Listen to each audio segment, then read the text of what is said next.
Hello everyone, my name is Nabilla Jundana and welcome back to my class.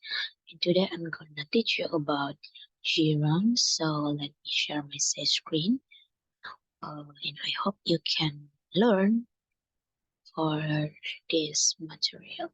So wait,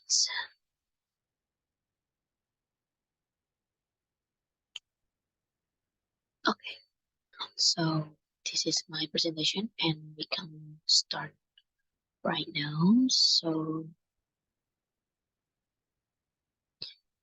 what is Gerund? Gerund is a verb that's acting as a noun. The verb, the word that describes the action that's happening like biking, thinking, running, or speaking, becomes a thing, a concept that can now be the sentence subject, direct object, indirect object, or the object of a preposition. It doesn't stop being a verb, but the role it plays it plays in a sentence shifts from describing the action to being a focal point. Here are two examples of sentences that contain gerunds. For number one is as a food blogger, eating is an involved production for Shoshana. Number two is Fazal turned off his phone and shut the door so he could focus on studying.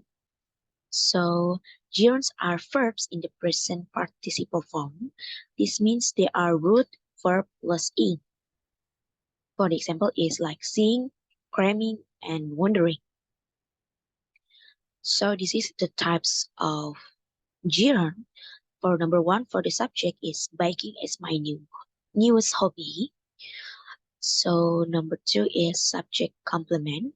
My preferred commuting method is biking. Number three is direct object. I love biking. Number four, indirect object. My sister gave biking a try. Number five is object complement. I see myself biking every day. And then number six is object of a preposition. I block out a few hours this Sunday for biking. So we're gonna next to the next chapter. So what this is we'll talk about gerund phrases. A gerund phrase is a phrase that contains a gerund and a modifier or an object, and in some cases, both of these.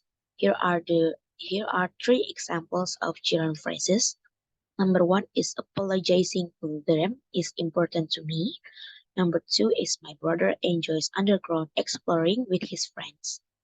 Number three is I don't advise running with scissors at this time or ever.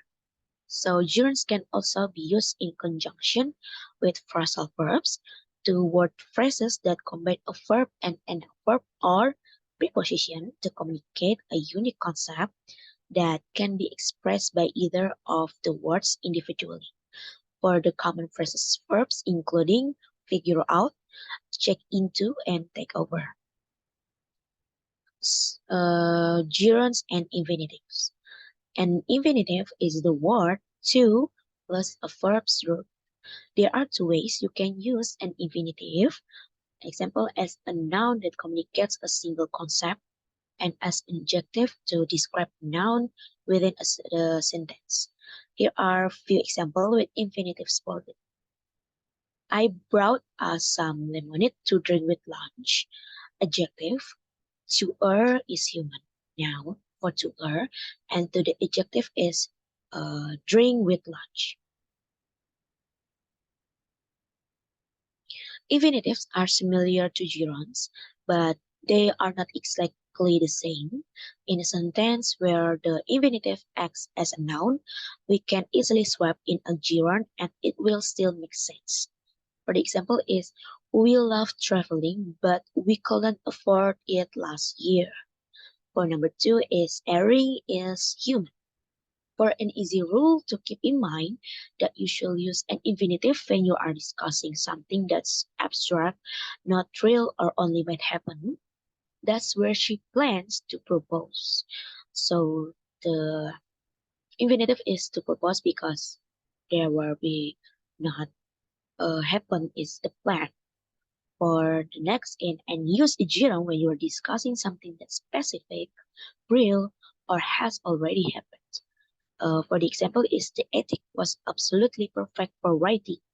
So this is the goal that is writing because this is action that will be happened, and it's gonna tell about the specific. So we are at the end of my presentation or my teaching today. So for thank you for enjoying, and I hope you I can see you in the next class. So thank you and goodbye.